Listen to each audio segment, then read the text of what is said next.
Le porte-parole officiel de la présidence de la République, l'ambassadeur Mohamed Al-Chennaoui, a indiqué que le président Al-Sisi a commencé la rencontre en souhaitant la bienvenue au conseiller du président russe et à sa délégation de haut niveau, exprimant l'appréciation de l'Égypte de ses relations stratégiques avec la Fédération de Russie et réaffirmant son appréciation pour le président russe Vladimir Poutine. Il a également salué la dynamique croissante des relations bilatérales, notamment dans les domaines des échanges commerciaux et des projets communs, en particulier le projet de la centrale nucléaire à Daldaba, ainsi que la création d'une zone industrielle russe dans la zone économique du canal de Suez. L'ambassadeur Mohamed Al-Chennaoui a ajouté que le conseiller du président russe a transmis les salutations du président Vladimir Poutine au président Al-Sisi, soulignant que cette visite s'inscrit dans le cadre de la poursuite de la coopération entre les deux pays et de la mise en œuvre des accords du partenariat stratégique. La rencontre a également porté sur les projets communs en cours et les perspectives de coopération dans le domaine de la navigation maritime. Pour sa part, le responsable russe a exprimé la haute appréciation de la direction russe pour les efforts du président El-Sisi, réaffirmant le soutien de la Russie et la volonté de renforcer la coordination entre les deux pays.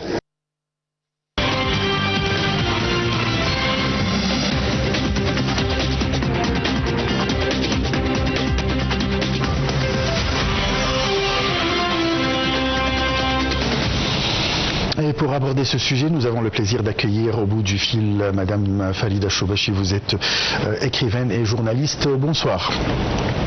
À vous et à tous les téléspectateurs. Alors, à votre avis, quelle est l'importance de la visite du conseiller du président de la Fédération de Russie et président du Conseil de navigation maritime russe, Nikolai Patrushev, en ce moment? C'est très important parce que l'Égypte maintenant essaye de surmonter et de franchir cette période très difficile là dans l'histoire de l'humanité entière. Nous voyons qu'il y a des très grands pays qui souffrent maintenant à cause de la guerre qui se poursuit pour le deuxième mois, je crois. Maintenant, on va terminer même le deuxième mois. Tout à fait. Alors là, le président n'arrive pas de trouver, de découvrir tous les moyens de coopération avec les pays étrangers, surtout la Russie, avec qui nous avions des bonnes relations depuis les années 60. Et ça, c'est très important d'exploiter tout ça pour le bien de notre pays, comme le président l'a signalé avec le responsable russe en lui parlant du projet d'Al-Daba, qui est très important pour nous. Très, très important, parce que maintenant, c'est l'énergie qui compte beaucoup et c'est ça, le problème de cette guerre-là atroce qui est en train maintenant de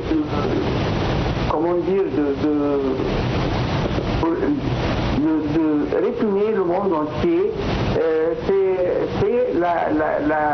l'énergie. Il n'y a pas le pétrole, il n'y a pas le gaz, il n'y a pas le trajet, de libre trajet du détroit d'Ormuz.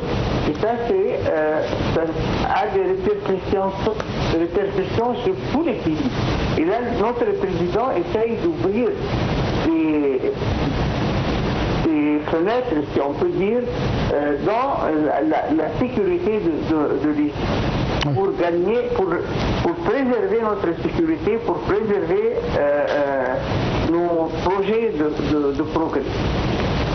Là, ça nous mène à la question comment les deux pays, l'Égypte qui est le plus grand pays dans la région, ainsi que la Russie, l'une des puissances mondiales, comment les deux pays peuvent coopérer pour mettre fin au blocage du détroit d'Ormuz, par exemple. Justement, le président n'a pas arrêté depuis le début de cette guerre de déployer des efforts incroyables et très très forts pour instaurer une paix et de plaider pour l'importance des discussions et des entretiens au lieu de l'armement. Parce que les guerres n'ont jamais résolu un vrai problème. toujours ils ont, au contraire, ils ont trouvé de nouveaux problèmes. Alors que là maintenant, le président essaye de dire que maintenant que le monde entier en souffre, il faut que les deux parties, surtout à mon avis, les Américains et les Israéliens, de savoir qu'ils ne sont pas libres de nous faire souffrir à tous. Parce que ça, il faut aussi compter les conditions de vie de tous les pays, pas seulement les idées de domination qui vite comme ça surgissent d'un coup, et nous payons nous les frais. Oui. Alors là, le président essaye avec une grande puissance comme la Russie et une grande puissance régionale comme l'Égypte, et que tout le monde maintenant apprécie les efforts de notre pays dans le domaine de la paix et de l'instauration d'une paix et de bonnes relations entre les pays. Et ça, je pense que ça va avoir un résultat positif. La coopération entre les deux pays dans le domaine de la navigation maritime. Alors, où on est? On est parce que vous savez que nous avons un passage maritime mondial, c'est le canal de Suez. Oui. Et là, ils essayent, notre président aussi essaye avec les grandes puissances et les personnes et les États avec qui ils discutent de garantir une paix, une voie maritime sans humiliation, sans agression. C'est très important parce que ça ne c'est pas concevable qu'un pays décide de superviser ou d'avoir la main haute main sur le détroit d'Ormuz, parce que l'Amérique, qu'est-ce qu'il a à faire, M. Trump, chez nous? Chez nous, c'est notre région.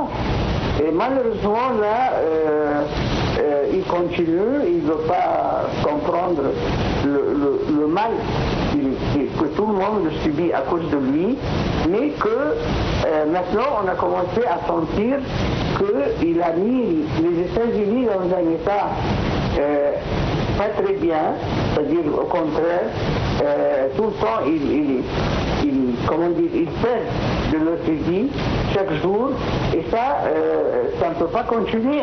Ça ne peut pas continuer dans tous les domaines, et par tous les moyens qu'ils font. Et nous avons là maintenant, nous avons eu aujourd'hui un ministre formidable, le monsieur Kamel Ouzir, qui est en train maintenant de voir aussi les trajets et les navigations avec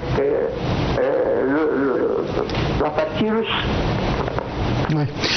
Là, une question très importante que je dois vous poser en tant que grande écrivaine, journaliste, et vous avez fait quand même le tour du monde. Est-ce que vous trouvez qu'avec cette guerre, sous la direction bien sûr de M. Trump, est-ce que les Américains perdent dans le monde leur influence politique devant la Russie qui gagne actuellement? Sûrement, parce que la conduite américaine et la façon de traiter le monde entier comme des comparses, si vous voulez, comme des gens qui n'ont qu'à regarder sans parler. Ça, c'est pas possible. Et ça, les États-Unis qui prétendent défendre les droits de l'homme, les libertés, font tout à fait le contraire maintenant.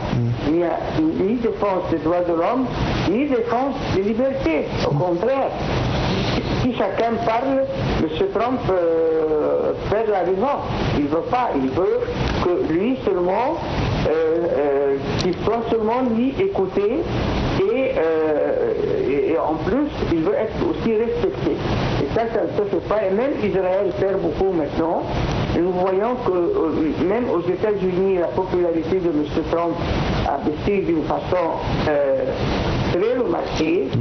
Et aussi, Israël, maintenant, il y a beaucoup de pays qui ont même aboli les contrats de coopération avec Israël. C'est-à-dire, il y a des traités qui sont maintenant paralysés, ils ne veulent pas. Et ça, c'est à cause de la nouvelle vision du monde entier pour les États-Unis et Israël. Écrivaine et journaliste, on se retrouve juste après une petite pause.